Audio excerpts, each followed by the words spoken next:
vás z Cirkevného centra voľného času. Vítajte pri predpovedi počasia na nasledujúce dni.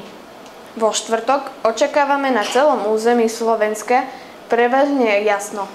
V Nitre predpoveď cez deň 13 stupňov, v noci 1 stupeň.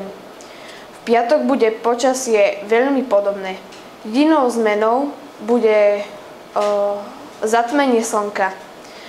Zatmenie slnka začne 9 hodín 39 minút, úplné zakrytie slnka začne 10 hodín 48 minút a koniec celého zatmenia slnka sa skončí 11 hodín a 59 minút.